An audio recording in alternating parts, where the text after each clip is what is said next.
In case you missed the whole program of I Came, I Saw, I Conquered, here's a replay.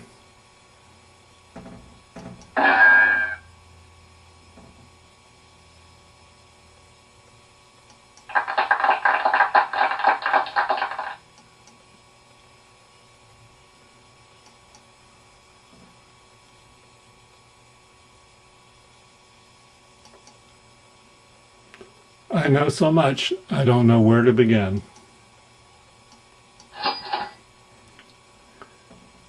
Registering in college itself is a maze.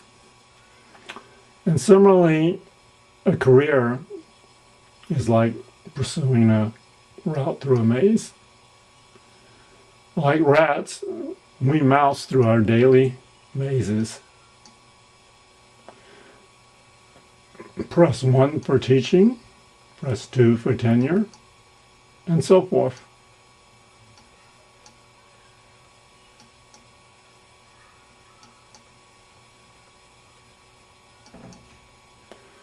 You could view a career, as Calvin and Hobbes did, as an adventure involving a series of decisions.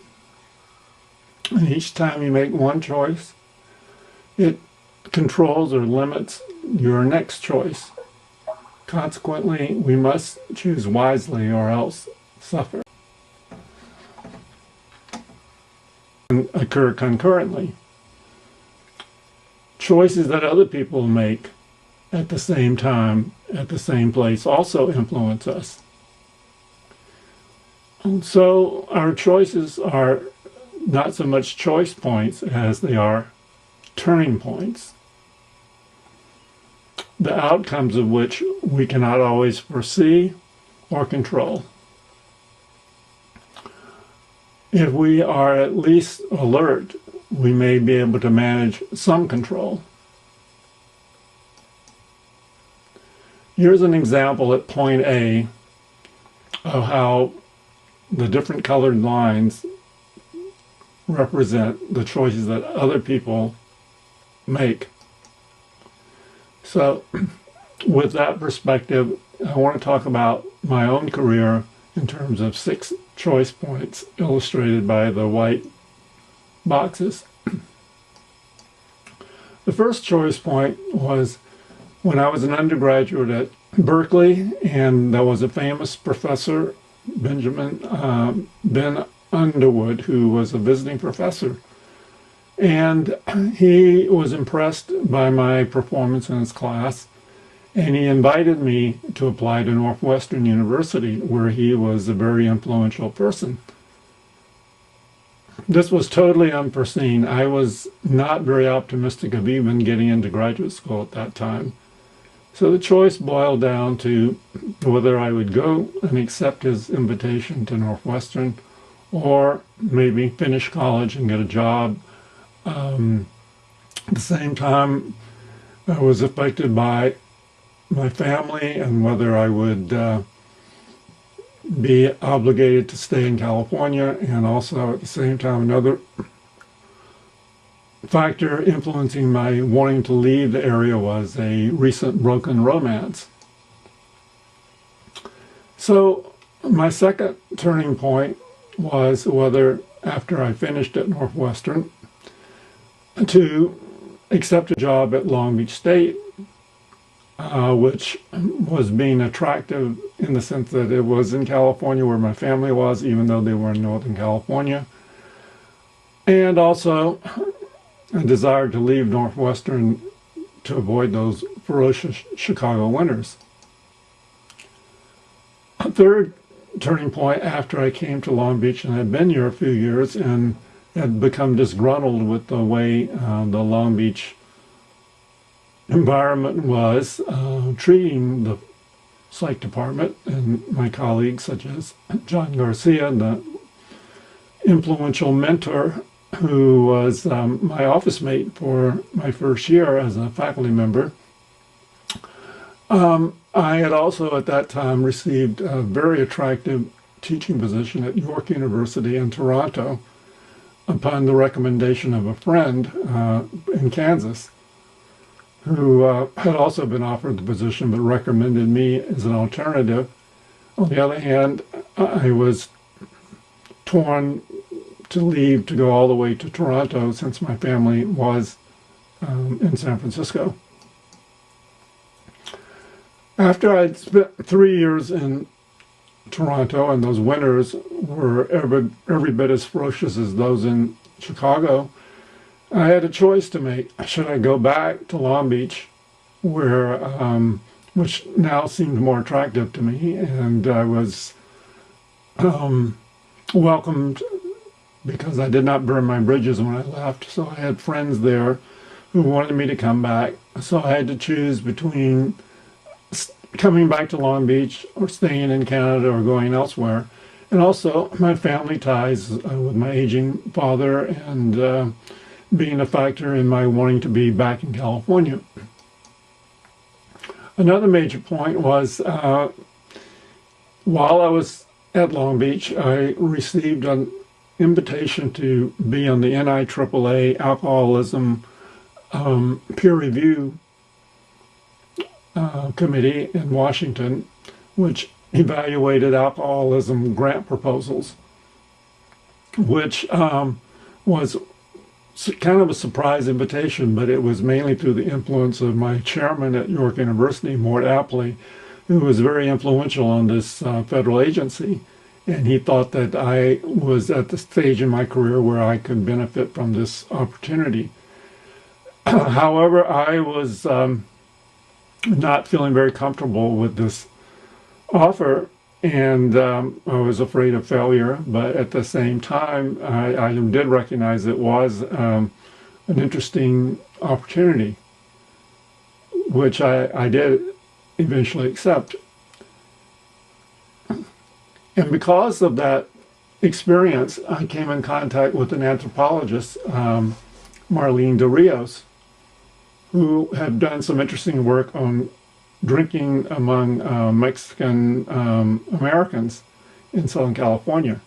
And so when I was at Long Beach and I was teaching a course on alcoholism, I invited her to come and give a guest talk. And lo and behold, a year or two after that, she took a position working for NIMH, and one of her jobs was to try to encourage people to apply for grants at NIMH that dealt with minority mentoring programs. And so with that indirect contact, Marlene remembered me and my interest in alcoholism and working with minority students. And so she recruited me to apply for this grant, which had just started out being funded in the early 1980s. And so that was a major factor in my subsequent career because we applied for the grant and got it and held it for at least the next 25 years, which was a very rewarding experience for me and the students who participated in the program. So in essence, I've sort of tried to truncate my career into these 6 major situations where I had to make some major decisions about my career, and how I chose had an impact on the subsequent steps in my career. Now, the shortest and the fastest way is not always the best. You have to give some chance for unexpected events and take roundabout ways. Circuitous routes sometimes pay off. You could view dead ends in your maze as sometimes not so much as dead ends as, however, opportunities.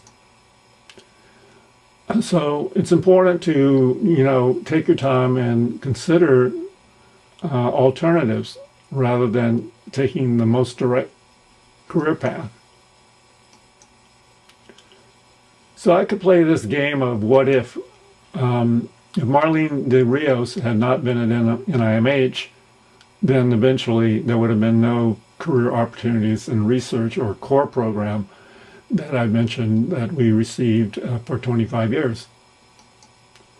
And if I had not been involved as a peer reviewer on the NIAAA committee, I would have never had any contact with Marlene in all likelihood. And if Mort Appley had not been my chairman at York University when I was there, I would have not been connected with the NIAAA position. And finally, not finally, but if I had not had contact with Sam Brown, my colleague at Kansas State University, who worked in the same field of memory that I worked with, I would not have gotten a recommendation that I'd be considered for going to York University in Canada. And of course, if I had not received my PhD, I would not have gotten an academic job at Long Beach State back in the early 1960s. And then when I was an undergraduate, if Professor Underwood had not been a visiting professor at Cal during my senior year, I would not have been invited to go to Northwestern, to where I received my PhD. Now, we could also look at my career from an Erik Erikson perspective. Instead of looking only at the sequence of events in a temporal perspective, sort of where have I gone, when have I done it, and what have I done? If we look at Erikson's developmental stages, we could examine what was the function of different activities in my career. What effect did they have? Erikson talks about developmental crises. These are the early stages that we all supposedly go through. A period of trust versus mistrust, autonomy versus doubt. Then we develop either initiative or guilt, whether we develop a sense of purpose. And then eventually we either become competent via industry, industriousness, or a sense of inferiority. And then in the adult stages, we go through 4 more stages: identity versus role confusion, intimacy versus isolation, generativity versus stagnation, integrity versus despair. So looking at my adult stages, particularly identity versus role confusion, I had to decide about teaching, how to teach, and what to teach. I also had to consider about research activities. What did I want to study, and how was I going to get it done in the circumstances that I found myself in at Long Beach? Another function is service to the university and the department. How could I fulfill these duties? And then how do I sort them all out and create some healthy balance for it?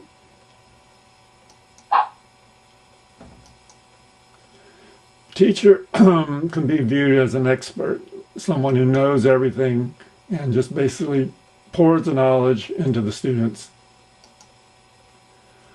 The teacher is the expert and makes the decisions as what needs to be taught. And we tend to shape our students in our own image.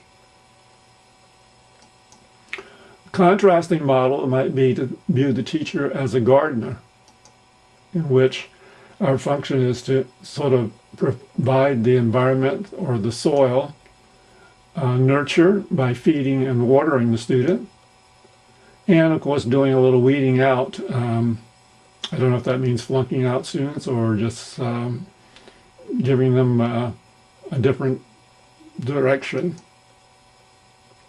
So we don't want to overdo our pruning because we may impose our own value system too strongly.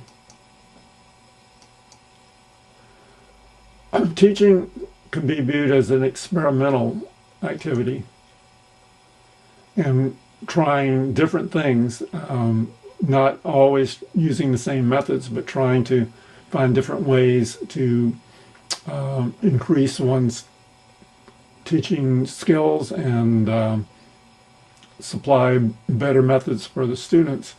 So, for example, when I taught personality, I found that an engaging way to involve students was to have them write their own life histories and use these or collections of these for subsequent classes to read and study as ways of confirming and testing various theories about personality development. A lot of times it was important to try things over and over again to iron out the bugs. There would also be things where you would capitalize on unplanned or random acts of classroom learning. Intuitive grading, an example would be when I did an experiment where I gave students the option of being graded by their test scores or simply by having an interview with me. And they could have the higher of the two grades. I wanted to see if my own observations of students by conversation and discussion with them would give me the same evaluation of students as their so-called objective test scores would be. And I found that indeed they were highly correlated, and if anything, I gave higher grades when I used my intuitive method than I used the objective test scores. We have to examine the factors that influence student learning if we are to be effective teachers.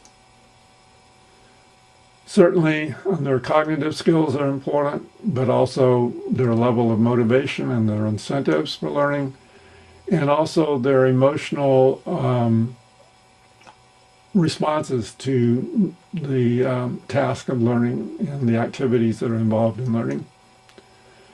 Students also vary in how willing they are to take chances and to risk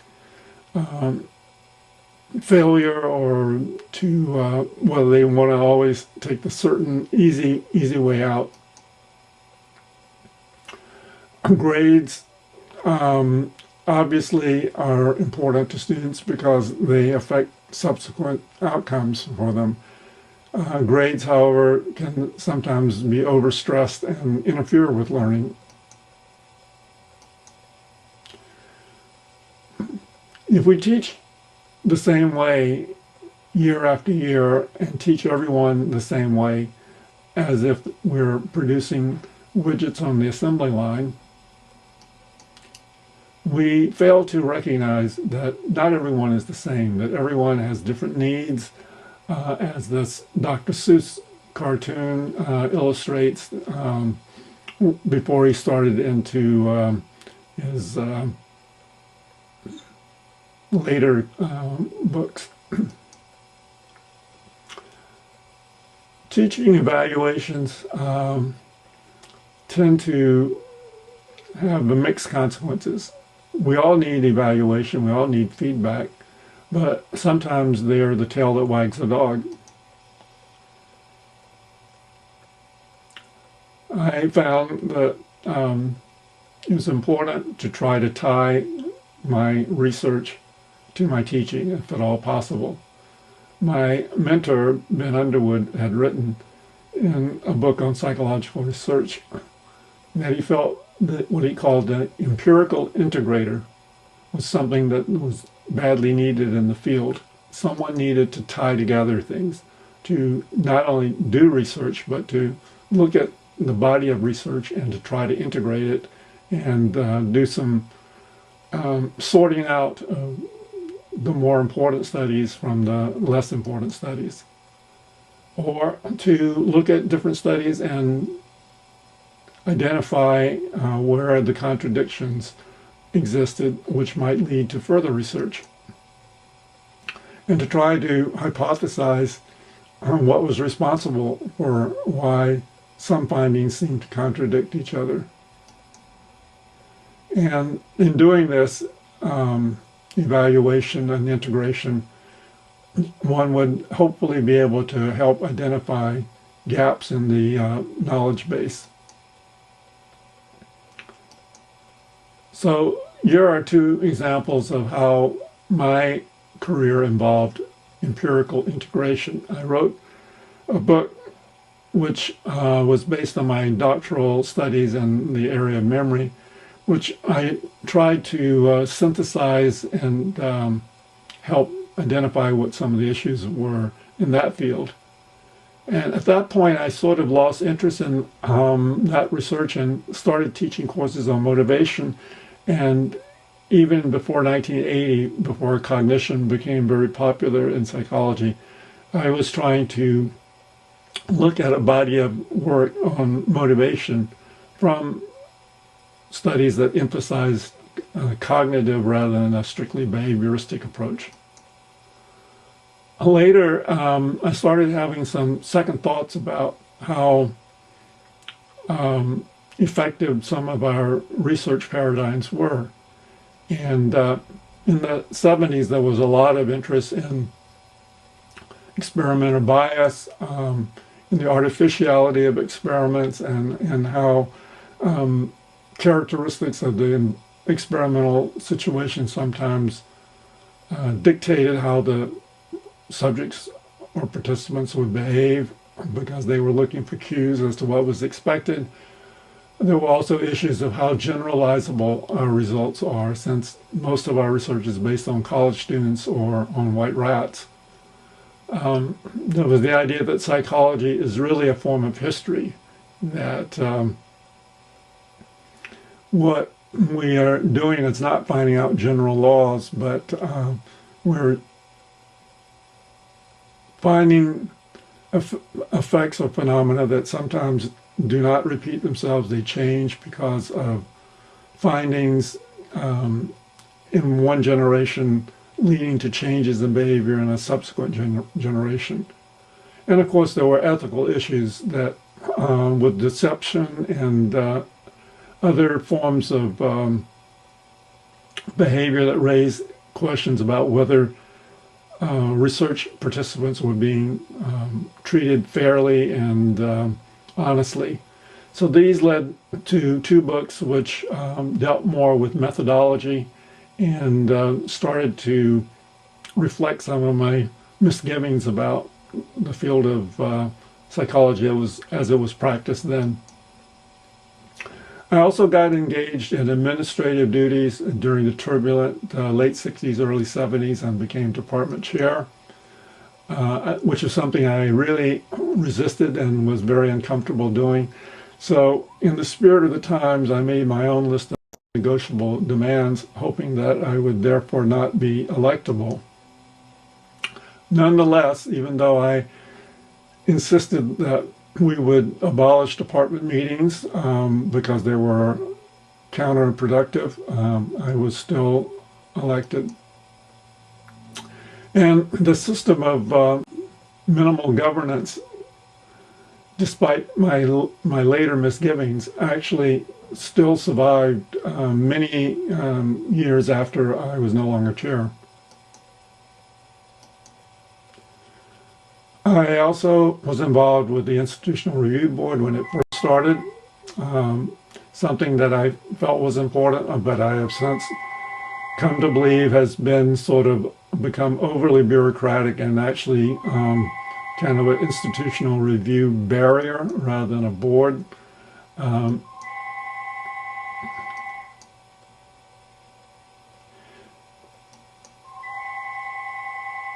So even though in those early days I was optimistic that they could be done, such as helping improve the quality of research without undue delay and red tape, that has not been the case.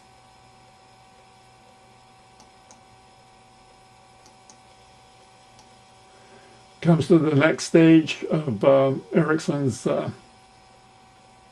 stages of development. I was involved with student activities outside the classroom in terms of departmental encouragement of student activities in the department, concerned with building bonds with colleagues,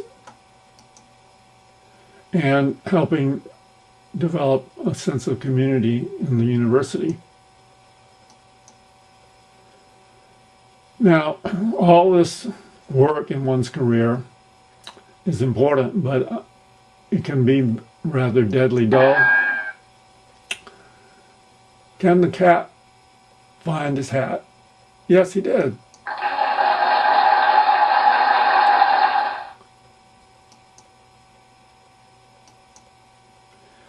So, in my young days as an assistant professor, I developed what became a departmental diversion and distraction, but also great bonding.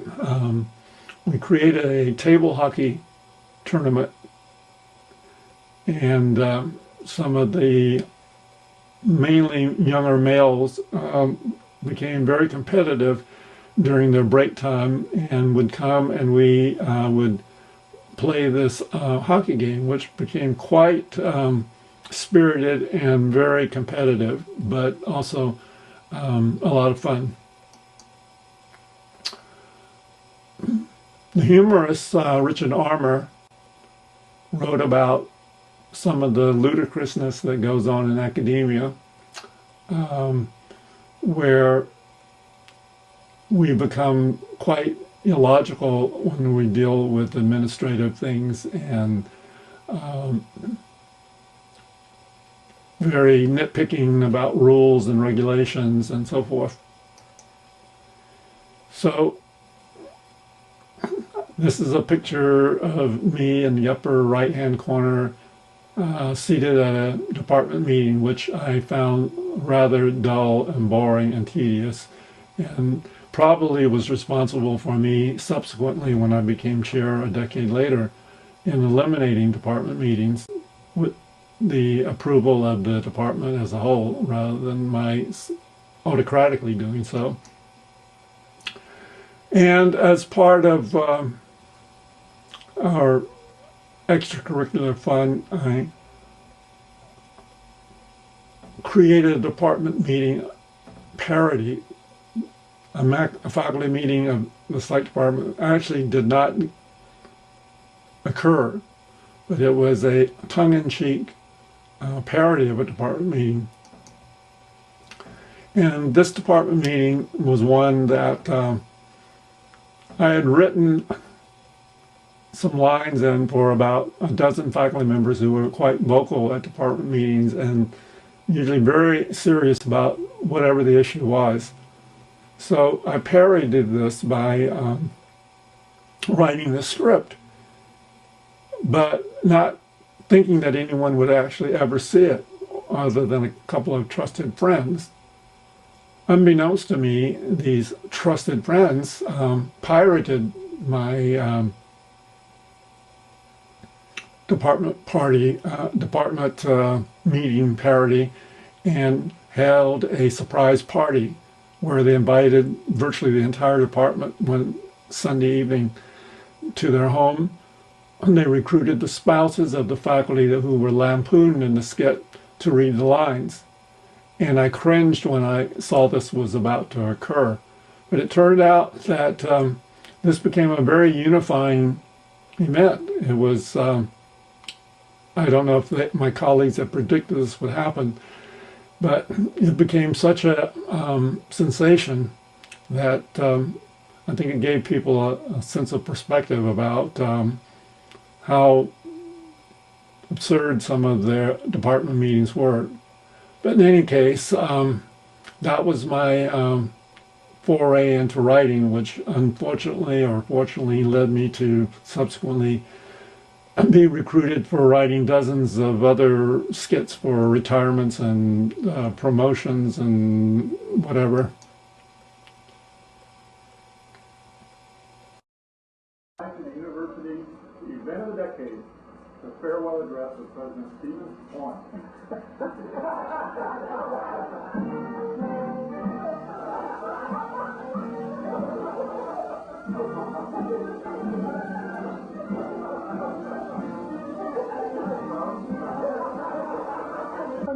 department never gets in trouble, or at least has never been caught. Is it such a good group, or is it just too clever? Certainly not a good group, I don't know.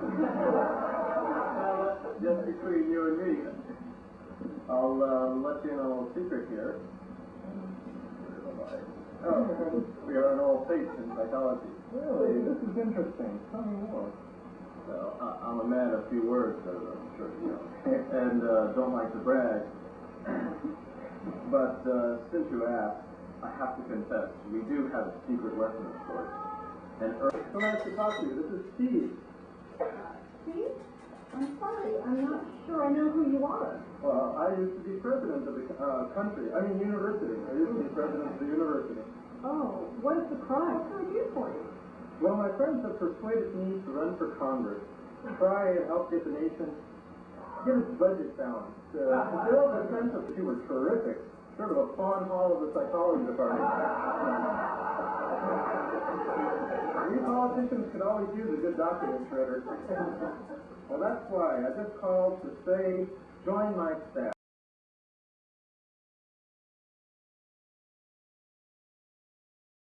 Initial results were disappointing in that both groups showed similar overall attitudes and acceptability of their heart. Thus, it appeared that the origin of the heart was unimportant as a factor on the success of transplantation. However, we then realized that an important factor was overlooked. It was the political ideology of the patient. Whether they were isolationists or internationalists. We figured that might make a difference. We could not find a scale to measure this dimension, so we improvised by determining what kind of car the patient had. Was it Japanese or American owned? We hypothesized that for those patients who believed their heart was of the same origin as that of their car, they would react better to their heart than those who were led to believe that the heart they received was from the country different from that where their car was manufactured. In other words, expectancies were assumed to be more critical than the actual source of the heart. Yeah.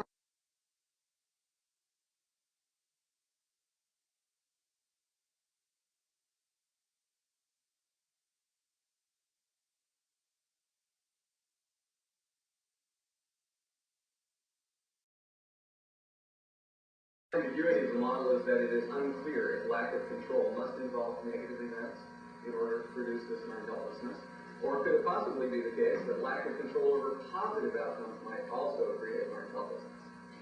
To test this idea, a third condition was employed, in which the students were coached in advance by getting preview copies of lectures and exams. No matter how unclear or vague the professor was, the students acted brilliantly. And asked deeply insightful questions. Since both groups induced more negative consequences amongst the professors.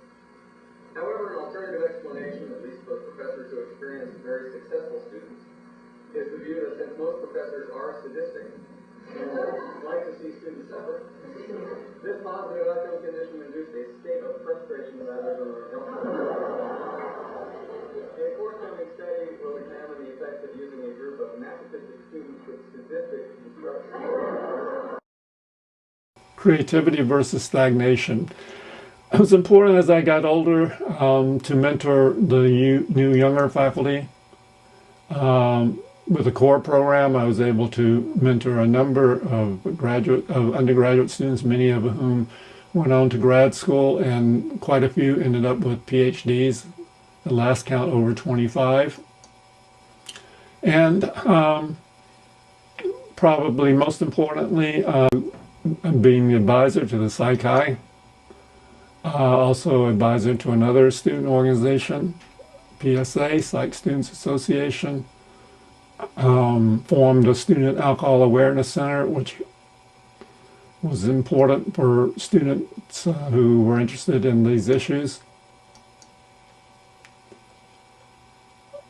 Psych Day poster sessions, which I helped organize, and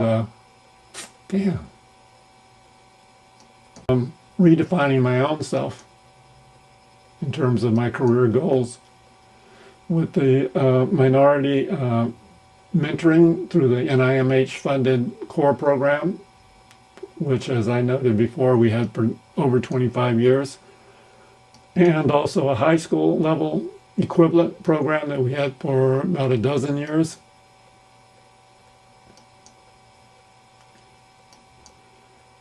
And here is just a sample of our students who went on to earn PhDs as of 2001. I also engaged as a faculty research advisor for the U.S. Department of Education funded program in educational equity services, the McNair Scholars Program, which involved students from all different fields across the university. And it was a real challenge because I had to learn about a lot of topics of which I knew very little. So it was actually a very rewarding experience for me to be able to guide these students with their research and also learn considerable amounts of information about varied topics from their work. And in the last decade or so, I switched fields completely and became interested in addictions and wrote a couple of books on the issues related to alcohol abuse and other drugs. On the side, with conjunction with the student, Bob Porteous, who was an advanced graduate student who got me involved in doing market research for Honda Motors. We actually supported or encouraged and recruited faculty and students to work, and eventually 4 other individuals opened their own automobile marketing and consumer research companies. Integrity versus despair. Well, is the glass half empty or is it half full? Can we take glory and feel pride in the achievements of the people that we've mentored? Can we always be on the lookout for new challenges to help us grow? Well, over this career, what have I learned? That on the one hand, sometimes opportunities can be turned into crises. Nothing stays the same, so we need to be prepared and adaptive and welcome challenges. If everyone is doing something and it's not right, it's important not to join in. You can both innovate but also evaluate. You need them both to maintain a growth in your career. And as I've seen in my 6 crises, when opportunity knocks, you need to open the door and consider embracing those opportunities.